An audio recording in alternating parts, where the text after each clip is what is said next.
Hi, I'm doctor Govardhini from Go cosmetic surgery centre. Tummy tuck சர்ஜரிங்கிறது வந்து unmarried girls எல்லாம் பண்ணிக்கலாமா டாக்டர் அப்படி கேட்குறாங்க. இப்போது இந்த காலகட்டங்களில் பார்த்தீங்கன்னா நிறைய யங் கேர்ள்ஸே வந்து ரொம்ப ஒபீஸாக இருக்கிறதுனால அவங்க வந்து பெரியாட்ரிக் சர்ஜரி பண்ணிக்கிறாங்க. அதாவது இந்த ஒபிசிட்டியை குறைக்கிறதுக்காக பண்ணுற சர்ஜரி, ஸ்டொமக் சைஸ் சின்னது பண்ணுறது அல்லது குடலோட டைவர்ஷன் பண்ணுறது, அந்த மாதிரி சர்ஜரிஸ்லாம் பண்ணிக்கிறாங்க. பண்ணிவிட்டு ரொம்ப உடம்பு இழைச்சிட்றாங்க.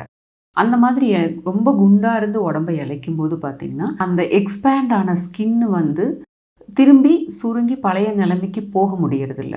அதனால ரொம்ப தொங்கி போயிடுது ஸ்கின்னு. இப்போ வயித்துல இருக்கிற ஸ்கின்னும் அந்த மாதிரி தான். அந்த மாதிரி ஆகும்போது அவங்க வந்து நம்மகிட்ட டம்மி டக் சர்ஜரி பண்ணிக்கலாம் அப்படிங்கிறதோட வராங்க.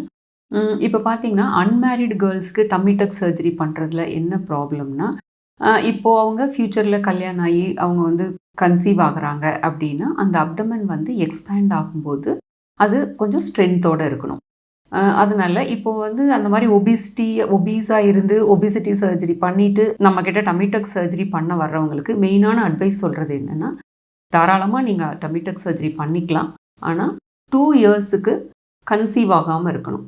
அதாவது மேரேஜே பண்ணிக்கிட்டாலும் அவங்க சர்ஜரிக்கு அப்புறம் மேரேஜ் பண்ணிக்கிட்டாலும் 2 இயர்ஸ்க்கு கன்சீவ் ஆகாம இருந்தாங்கன்னா தான், அந்த அப்டமன் வந்து நல்லா ஹீல் ஆகி ஸ்ட்ரென்தன் ஆகும். இப்போ நம்ம டம்மி டக் சர்ஜரியில அப்டாமினல் வாலையெல்லாம் ரொம்ப டைட் பண்ணுவோம். இப்போ அந்த லூஸான அப்டாமினல் வாலை டைட் பண்ணுறதுக்காக பண்ணுறது.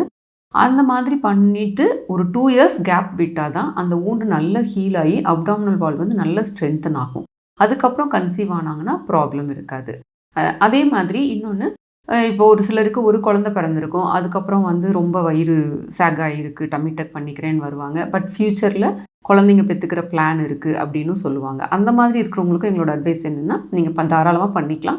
பண்ணிக்கிட்டாலும் உங்களுக்கு 2 இயர்ஸ்க்கு நீங்கள் வந்து குழந்தை பெற்றுக்கிறத வந்து தள்ளி போடணும் அப்படிங்கிற அட்வைஸ் சொல்கிறோம். இப்போ நீங்கள் அன்மேரிட் கேர்ள்ஸ் யாராவது டம்மி டக் சர்ஜரி பண்ணிக்கணும் அப்படின்னு நினச்சிங்கன்னா, நீங்கள் பக்கத்தில் இருக்கிற பிளாஸ்டிக் சர்ஜனை போய் கன்சல்ட் பண்ணிவிட்டு அவங்க என்ன சொல்கிறாங்கங்கிறத கன்சிடர் பண்ணிவிட்டு அப்புறமா சர்ஜரி பண்ணிக்கிறது நல்லது.